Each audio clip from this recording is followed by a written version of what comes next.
Правовую поддержку пострадавшие должны получать по месту жительства и по месту катастрофы.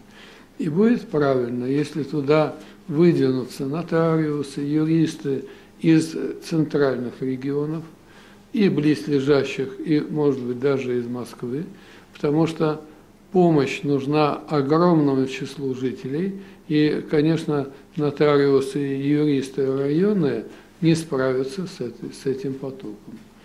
Я вам скажу проще. Мы оказываем помощь и правовую поддержку, и психологическую, но наши возможности по численности весьма ограничены.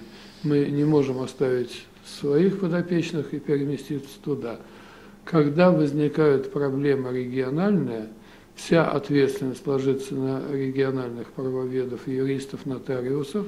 В помощь им Минюст должен туда отправить наиболее грамотных, наиболее сильных специалистов. Говоря об этих событиях, ближайший аналог, который приходит в голову, это наводнение в Новом Орлеане. На самом деле, если вы посмотрите, в 2005 году, когда был ураган Катрина, в Новом Орлеане количество жителей было примерно в соотношении к количеству погибших примерно такое же. То есть там около 500 тысяч количество жителей, около 2000 погибших. У нас порядка 50 тысяч количество жителей, около 200 погибших. То есть процентное соотношение примерно такое же. Но что важно и в случае Нового Орлеана, и у нас. В Новом Орлеане одна из основных ключевых проблем, кроме, конечно, природных событий, это был человеческий фактор. Это была ошибка конкретного расчетчика, который при расчете стенок каналов, которые отводили воду, не учел ошибку в расчетной модели. В результате этого был прорыв каналов, город затопило, люди погибли. Человеческий фактор, ключевой элемент катастроф, мы перемножаем природную составляющую на человеческий фактор. В случае событий на Кубани, кроме тех вопросов, которые озвучивали про плотины и прочее, у меня есть несколько, на самом деле, не очень сложных вопросов, и я даже удивляюсь, почему их никто не задал до сих пор. У нас есть градостроительный кодекс. Согласно градостроительному кодексу должны разрабатываться документы территориальной планировки, планирования территории. При подготовке документов по планированию территории обязательным элементом, согласно градостроительного кодекса, должны быть карты оценки риска от природных событий. Вот до сих пор в новостных информациях я не слышал ничего о том, а были ли выполнены эти требования градостроительного кодекса. Это прописано. Это просто то, что надо делать. Или этого не было. Второй вопрос, который возникает. Если известно, что это территория потенциального риска, то для того, чтобы предупредить руководство региона о событиях, в принципе, это не такие большие дорогостоящие меры нужны. Несколько метеостанций на территории района, они стоят автоматической метеостанции с передачей данных, там, включая радиопередающую часть, может быть, 40-50 тысяч рублей, все. Но пусть их поставят 4 на территории района. Это будет 200 тысяч рублей. Цифровая модель рельефа – это давно известная вещь, то есть несложно, если вы знаете, что у вас здесь идут осадки, объем осадков такой-то, то я думаю, ваш студент делает, наверное, что-нибудь подобное на практикумах. Они в состоянии посчитать, если известно количество осадков, площадь водосборного бассейна, то можно посчитать, сколько воды придет в город.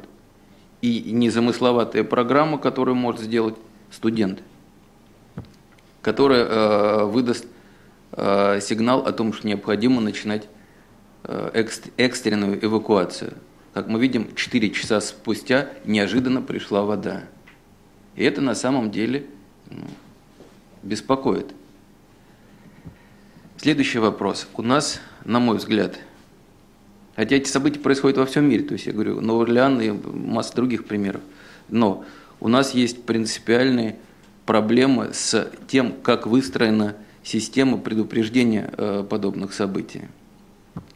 Например, данные Росгидромета. Если вам надо получить данные Росгидромета, казалось бы, какие проблемы? Росгидромет – государственное ведомство. Вы, мы все, как налогоплательщики, уже оплатили сбор всех необходимых данных. Мы можем, предположительно, зайти в интернет, получить данные, проанализировать, что у нас завтра будет в нашем дворе. Оказывается, нет. Оказывается, что получение данных Росгидромета на сегодняшний день – это коммерческий процесс.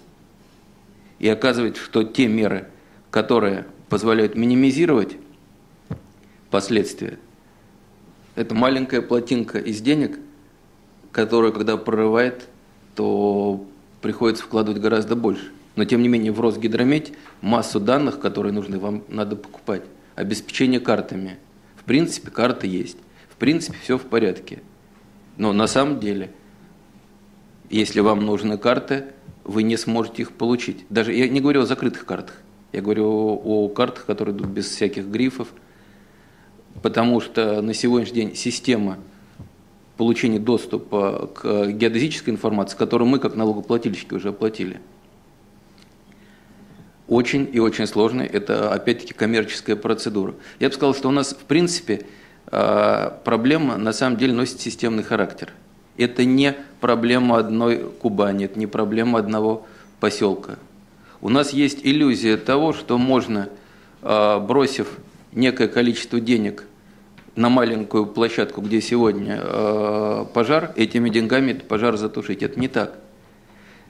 К деньгам нужны профессионалы. Зачастую такое впечатление создает, что есть иллюзия, что как только человек получает некий статус чиновника, он получает суперзнания. Вот до этого он ничего не знал, он стал главой района. Он приобрел знания в гидромете, в инженерной геологии, в психологической помощи, в страховании. Это проблема. Пока государство не начнет понимать, что система должна быть выстроена, не отдельное действие, не отдельный шаг. К сожалению, те или иные, но природные катастрофы, природно-техногенные катастрофы будут повторяться. Есть такая достаточно серьезная гипотеза о том, что происходящее в настоящее время изменение климата ведет к увеличению повторяемости экстремальных погодных явлений.